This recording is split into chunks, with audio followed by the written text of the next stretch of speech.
From 1965 to 1977, Srila Prabhupada traveled the world preaching, working tirelessly translating his books, while at the same time keeping in constant communication with his disciples through personal letters.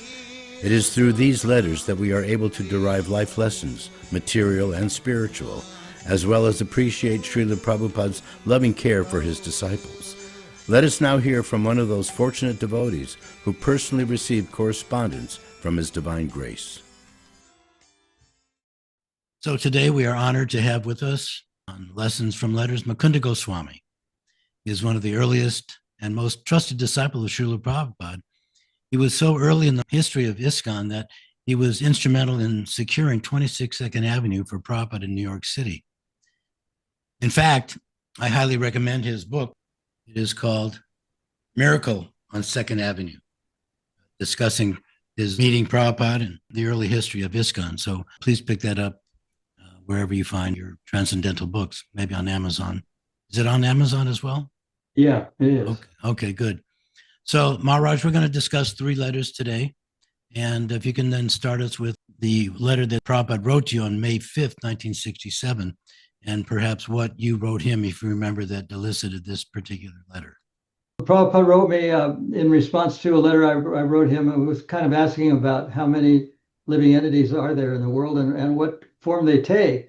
And part of his reply is that there are a lot more of them in the spiritual world and a lot less in the material world. Because I was thinking that most living entities were human beings, but he said that they're not only human beings, but they're plants, animals, insects, fish. And that was part of his response that meant a lot to me. That first of all, the living entities in the material world are very small compared to the spiritual world, and that they inhabit all types of living bodies, not just human bodies, but all types of living things that move. Why don't you read to us exactly what he wrote you back? My dear Mukunda, please accept my blessings. I'm in receipt of your letter dated May 1st, 1967, and thank you very much. You will be pleased to know that yesterday at noon at City College of New York, I had a very successful meeting amongst the students. There were about 200 students present. And at the last kirtan, they all danced and sang with me. And there were about 20 minutes of answers and questions. The meeting was arranged by the philosophy department chairman. So it was very nice and successful. Regarding your inquiry about the individual soul present, I think you will remember that I have several times explained that throughout the whole cosmic creation, not only in the cosmic creation, in the spiritual world also, the individual is full everywhere, and they are numberless. In the material world, the number of souls are very small. In the spiritual world, the number of individual souls are very far greater than what they are here. The conditioned souls are just like prisoners. So we have got less population in the prison house. Similarly, in the material world, the number of individual souls are very small. So you may understand from me that the individual souls are everywhere. And that means anywhere we go within this material world, there are individual living entities in all planets, in all outer space, in the water, on the land, everywhere.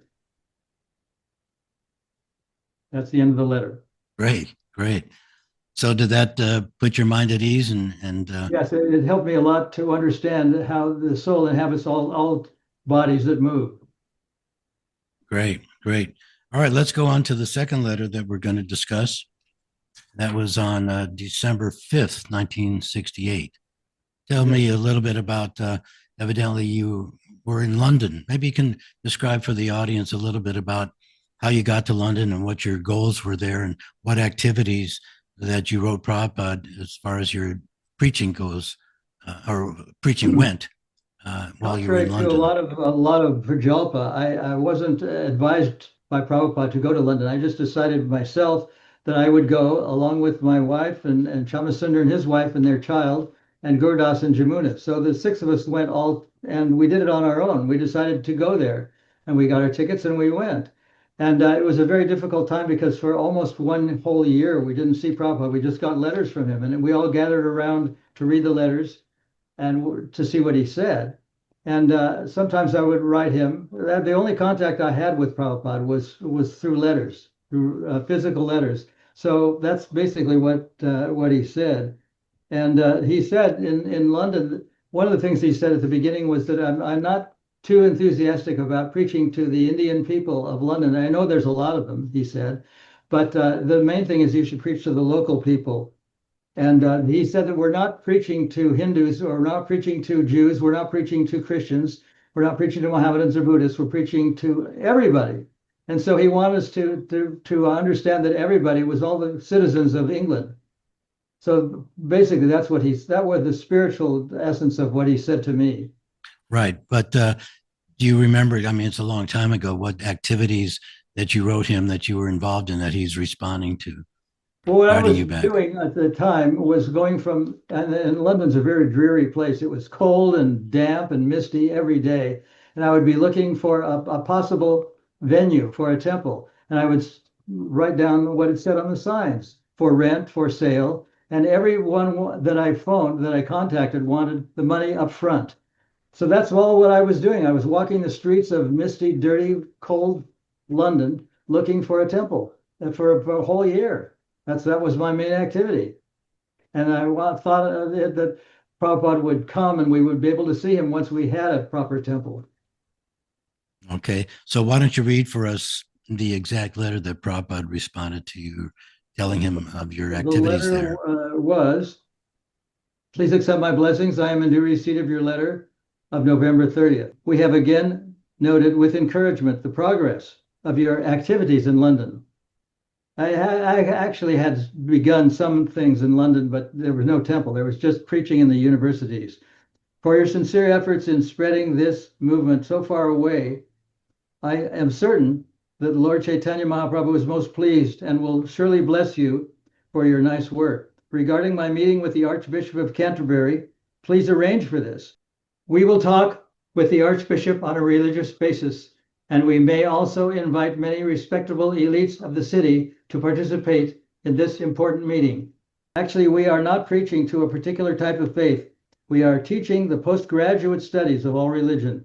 We are teaching people how to love God and who is the man that will deny this. This basic principle is something that we can talk with any religious head, and any sincere religious man will appreciate it. We simply want people to become God conscious, and that will bring forth real peace in the world. So for the Christian heads of the different churches, if they will cooperate with us, we can render a very valuable service to the whole of human society, or ever well-wisher. Great. Great. Did that give you some sort of comfort and realization, or increase your faith It at all? alleviated some of the pain of walking from around the misty, cold, wet streets of London in the wintertime. And it was an austerity, but Prabhupada thought that it was a good service. So that was very enlivening to myself, to think that even something that was miserable could have a bright side. So words of encouragement for you. Yeah, very much so. And he said that he's very encouraged about, our progress. And you shared that letter with the others? Well, every time a letter came from Prabhupada, we all gathered around to read it simultaneously. So yeah, it was always shared, every letter. Right. All right, let's now go to the last letter that we'll discuss, which is Prabhupada wrote you on June 10th, 1969. Maybe you can set that up, because there was some Ishtagoshti that you had in, I don't know, where were you? Was it London, or were you back in Yeah, I was in America? London at that time. Okay. The Ishtagoshti questions were about the siddhas. And what is a siddha? What is a perfect person, and how does one become a perfect person? And one of the things he said was, you cannot become a spiritual leader or master unless you're completely pure. And then he explained the difference between a kripa siddha, a sadhana siddha, and a nitya siddha. He said a nitya siddha is a person who, from the very beginning of life, from their very birth, they're thinking about Krishna. But he went on to say that once a person becomes a siddha, we don't think it's important as to whether he became a siddha from the material world, or whether he was always in the spiritual world, there was some special mercy that was given to him by Krishna, and that's how he became a Siddha. And then the metaphor he gave was the ocean. Said when we bathe in the ocean and we feel the ocean water or we taste it, we don't think of where it came from. We don't think of the Hudson River, and then he intimated of a few other rivers like the Mississippi River and the Amazon River. They're all feeding into the ocean, but we don't care. We don't think it's important as to where that water came from. So he said whether it was one is all eternally liberated, whether one is liberated because he's following sadhana siddha and very strictly following principles, or whether there's some special mercy given to him by Krishna. It doesn't matter. One is a siddha, one is a siddha, and whether the siddha perfection began in this material world or in the spiritual world or through some special mercy of Krishna, that's not the important matter. It doesn't, and to quote him word for word, it does not matter if he has come from Krishna Loka or he is liberated from here. Okay, that's great. Why don't we then, as you're reading now, take us to that exact letter that the audience can actually see as well. Go ahead. Mm-hmm. Please accept my blessings. I thank you very much for your letter recently of June 3rd, 1969. I have noted with contents very carefully.